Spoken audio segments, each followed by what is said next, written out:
as being in a world where masculinity is defined by strength and running into mental issues as men.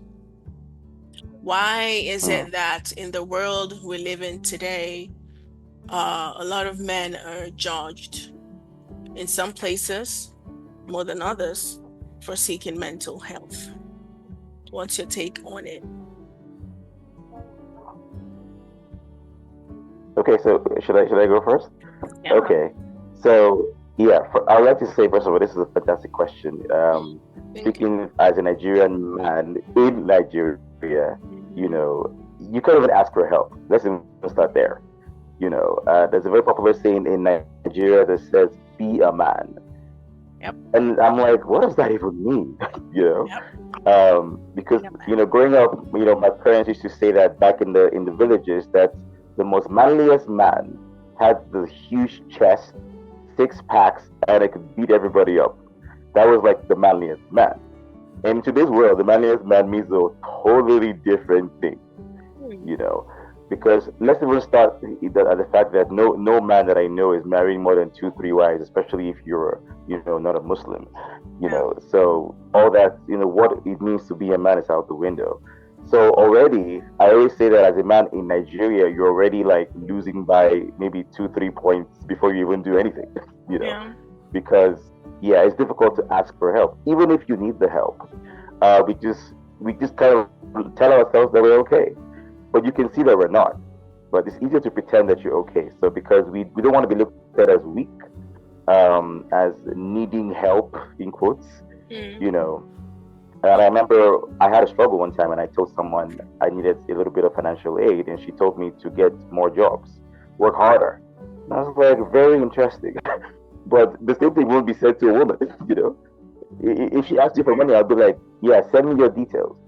But I asked her for help, and she told me to get a third job. I said, wow, okay, this is something, So now you can see that, by default, the average Nigerian man is not going to ask for help because he feels ashamed to do so. And what baffles me is how this shame came about. Like, why is this shameful? Yes. Is a societal? Yes, yes. So that's another question, just leaving there hanging in there. Yeah. Yeah, that's the question that came. How did this association to being a man come about, especially in the African society? Um, do you Yeah. do you have similar experiences, Eamon? Yeah, I was gonna say that I think to answer that question, it's really interesting to observe parents with their children and their young boys Mm. and see how they treat the boy when he cries. Mm. Mm. And if he Mm. cries and it's welcomed and comforted and Mm. accepted, I think the boy learns that it's okay to express vulnerability and emotion and to have someone else, when possible, like help you manage that emotion. But if the parent says, don't cry, then you're teaching the child that it's not okay to, express emotion. And I think it happens to all children, but I do think it happens to boys more that the parent says, don't cry. Like, and it's a challenge as a parent. I mean, it's not like you just want your kid to cry whenever, wherever, no matter what's going on. But um, I think that the boy learns that it's not acceptable, to show that, Mm. and that he has to deal with the emotions on his own. And yeah, I think I've had similar experiences. Just noticing I have a lot of trouble asking for help, and I can even write down a sentence like I would like this, or I want this, or I need this, and rehearse it. And still, when I say it in my body, I just feel this like tightening and this like Mm. Yeah. insecurity. Just asking to like, hey, I would like you to, or I would like to relax, or just something pretty basic, let alone something bigger. And Mm. even to get to that point, I had to acknowledge I have, well, desires and needs. And a lot of times, just going day to day, I don't even acknowledge to myself that there are things that I want and desire. It Mm. feels like I'm sort of supposed to kind of meet other people's needs first. And only until recently have I been sort of saying it's okay for me to like put myself first. Um, not and then once I've done that, I can help other people if I have something to give. But if I don't have really anything to give, then it's not really giving help. It's acting out a harmful pattern or Mm. pathology even. So Mm. yeah, Mhm. Mm. Mm. What really stood out for took me me, like many years to learn yeah. to cry as an adult. It's probably taken me like 10 years, and I still don't, cry much, but 10 years to like be able to cry in front of other people. Um, yeah, of like finding people that think it's okay for men to cry and crying, and then slowly expanding that to like not caring as much what the other person thinks if I cry. But it took, and even still after I cry, I feel really Mm. crappy actually. I don't feel good, Like I do feel good in one way. I feel like I've released the Relief. emotion, but then there's other insecurity that I feel like I've shown someone a weakness and now they can hurt me. Yeah. So Oh wow. That was Powerful stuff. I mean, yeah, if you if could I go might ahead. just Yeah. expand on what he said. I mean, you said everything that was in my head, and I know that it's weird because no matter where you are, in the world as a man, I feel like there's this sixth sense that we all share, that the different cultures and languages, that we almost feel similar things. Yeah. And he talked about feeling a sense of shame or guilt for being vulnerable. I think there's a keyword he said that I really like. He talked about weakness. Yeah. You know, I mean, it's crazy how we have to put up a certain level of machismo 24/7. The I got this face, game face. I mean, if you watch sports, I mean, a football match, soccer match would last for what, 90 minutes. Mm. That's the end of the game face. Imagine putting on a game face all your life. That is insane. How long can you wear this game face? But you have to keep wearing the game face 24/7. Every morning, I got this. Even at night, you dare not sleep without a game face. You got to keep going. Where does it end? And even crying and showing vulnerability, as you said, might make you feel good for a moment, but then the shame creeps in and say, "Oh man, I can't believe I just cried." In fact, there's a saying in Nigeria that says, "Men don't cry." It's unbelievable. And when you cry, they say, "Cry like a man." Mm. What the heck is that even supposed to be? Mm. Cry with a little bit of composure. Yeah. It's unbelievable. In fact, I don't think I've ever seen any man cry in Nigeria. I can tell you right now, it's almost an impossible sight Oh yeah. to see a man crying. Very hard, yes. Yeah. But I've seen a lot of women cry. I mean, it's like common thing. In fact, if a woman is crying, I always tell this joke that if a guy and a girl or a man and a woman went into or goes into an eatery and they both started crying in Nigeria, I tell you right now, the guy will be kicked out so fast, you know. True. But the lady will get all kinds of happy meals, extra sauce, maybe a drink, and with ice in there. But the guy will be like, "Dude, you need to shut up. What are you doing here? Crying? Get out of here. You're a man." Yeah. So it's really difficult to open up. We want to, but where do we start? That's Yeah. the thing. Yeah. Yeah. Yeah. Yeah. I mean, you both have said I don't even know where to go from here. What I picked from what Eamon said was parenting, A lot of the Mm, culture of, I would say, toxic masculinity is something that is received from parenting, And the question that creeps to mm, mind is how much of nature and how much of nurture is this status quo. And I say that because when you look at men, from talking to quite a number of people, they always go back to nature and say, oh, men are stronger, and for that fact alone, the world expects you to, uh, fly into hero mode, over the woman. So I'm curious, how much of culture is this fact, or is it more about Well, culture? yeah, I Yeah, mean, if we talk about nature, yeah. like what is the biology of it? Obviously, Hmm. men can cry because men sometimes, and they cry at a young age and a range of emotions. I think what happens is people say it's not in your nature to cry, and that's actually the nurture. People using the argument that it's coming from nature, but the act of doing that Yeah, is nurture. It is yeah, socializing.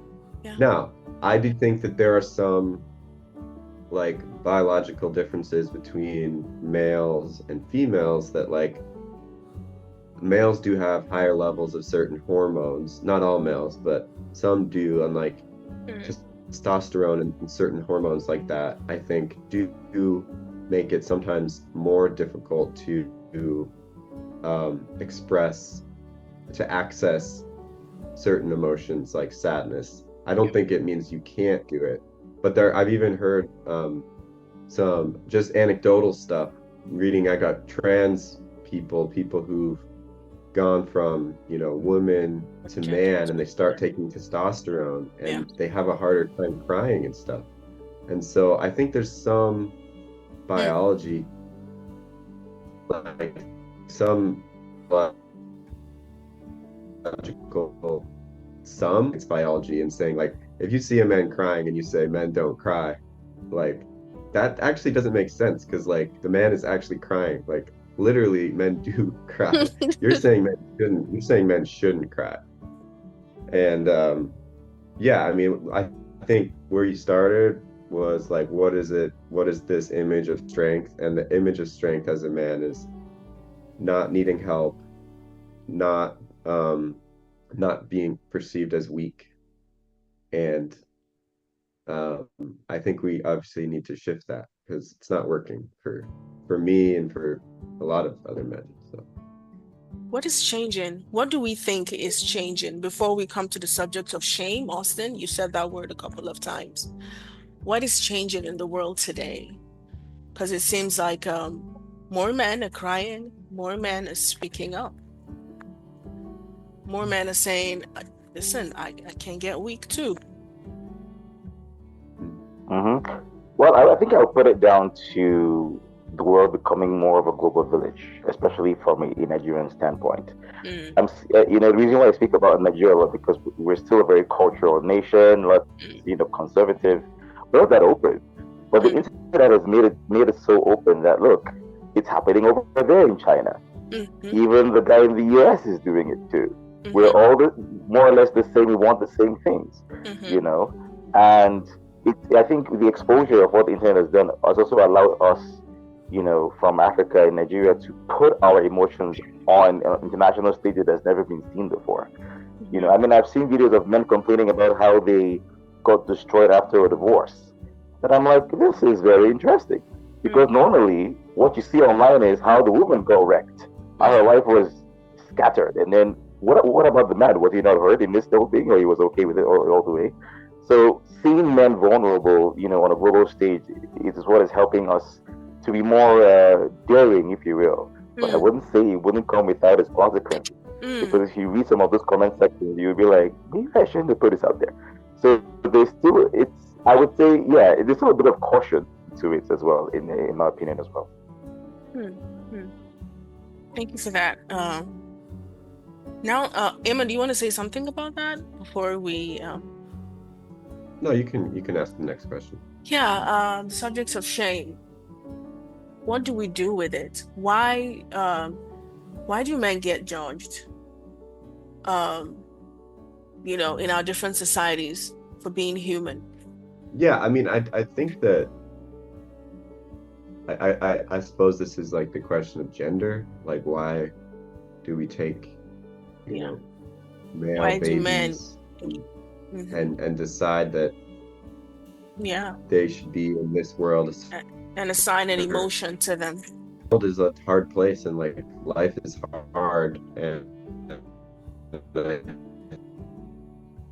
think some of it's well intentioned. I think some parents want their children to be strong, and they want them to be able to survive and succeed, and they see that there are certain qualities, and just historically it's been that, you know, men tend to do more of the fighting and the, you know, certain physical labor, although that's not always true in many societies. Women do a lot of agricultural labor, Oh in yeah. fact most of the agricultural labor.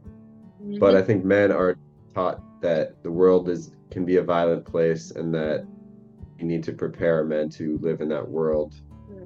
And to commit to do violence, I think you have to kind of numb out or kill a part of yourself. And um, so I think as long as we expect and want to run human affairs with violence, we're going to have this problem with masculinity, because Mm. on one hand you can say like this is toxic masculinity and we need to, you know, change the idea of what it is to be masculine, but we still have these societies and these nations that want to send people to war now too. But to send someone to, you do have to basically, like, that what happens to that person is they do like numb out, they have to numb out their emotions to some degree. Yeah. And even our own, not just war, but when it comes to like the modern economy, Mm. and I think part of it is capitalism. Like, we're all Capitalism. just ruthlessly competing against each other. And as long as we continue to do that, people will get hurt over and over and over. And and parents who see that will want to protect their children from that, or at least prepare them for that. And they Yeah. will say, you know, if you show up to a job and on your first day you cry, they'll fire you. So you may as well learn to stop crying now as a child. So Mm. we have to like continue to build that world, even in our day-to-day relationships. Like, if you know men in your life, like, you know, just I think it's just mindfulness at first. Like, just be aware of how you might treat them differently, for better or worse. I think men obviously have a lot of privilege in many ways. I'm not saying that at all, but just that Mm. there are certain costs, like there are certain things expected of the man's role too, that are Yeah. that are a cost. So yeah. That's true. Thank you for that. Austin, do you have any remarks about shame? Well, and I think I'll pick the last thing you said about expectations. I think that's one of the biggest things. What a man is expected to do versus what he does. Mm. I remember one time I was just, I think I told the story about I saw a lady going down the street and she was just dragging this massive luggage along the street, and she was ruining this luggage, and in my mind I was like, this is not how to do this. Obviously, it's Mm. too heavy for her, Yeah. and I was about to walk past her. I mean, everything in me just say, just mind your business, keep going. But as I got closer, I just heard this thing Yeah. about being a man be turned on in my head, saying, Mm. "You're not gonna walk past her, are you? You're gonna help her carry this huge bag that is I would never carry on a normal day because yeah, it's what men do. Biceps check, Yeah. okay, strength check, Yeah. mental will, let's go." And then I stopped her and I said, "Do you want me to help you? Because you feel like you're struggling with this bag." Yeah. And obviously she looked at me and in shock, and I helped her.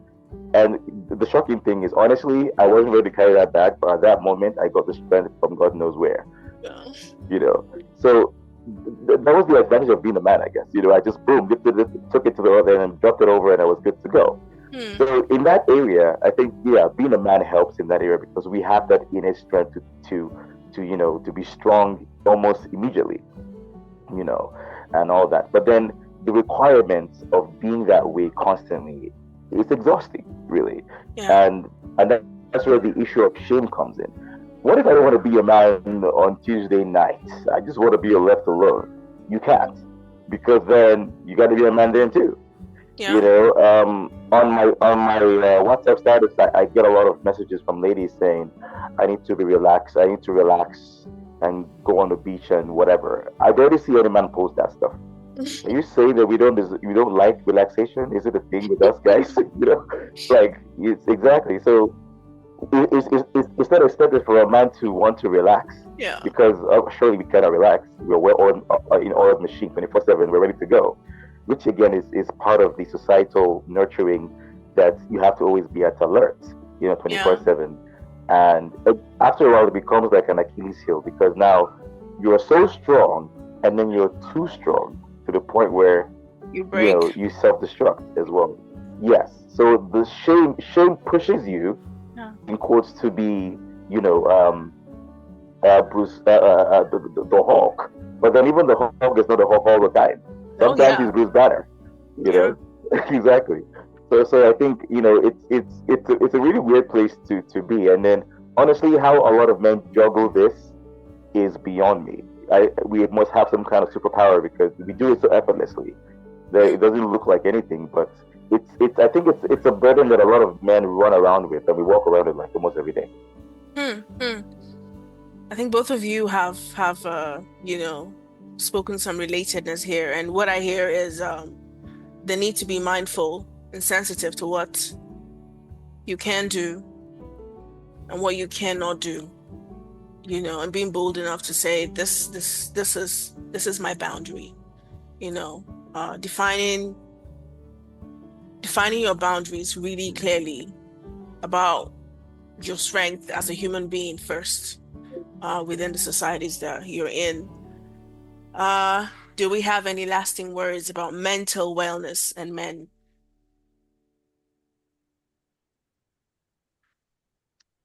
Well, I think what you just said, I mean, it's okay to say, I don't want to do that. I want to do this. I want to relax. Hmm. It's okay to, because the only way to set a boundary is to determine what you have control over. Hmm. So someone demands you do something Yeah. for them.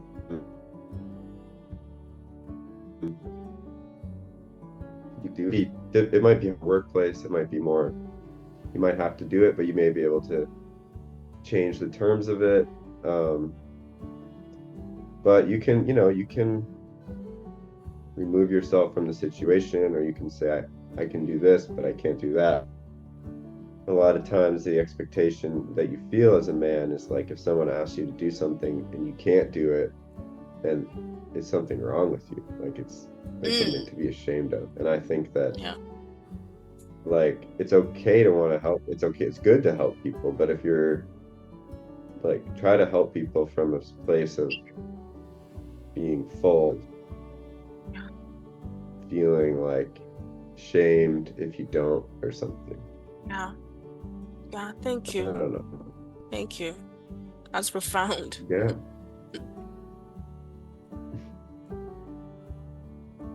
Yeah.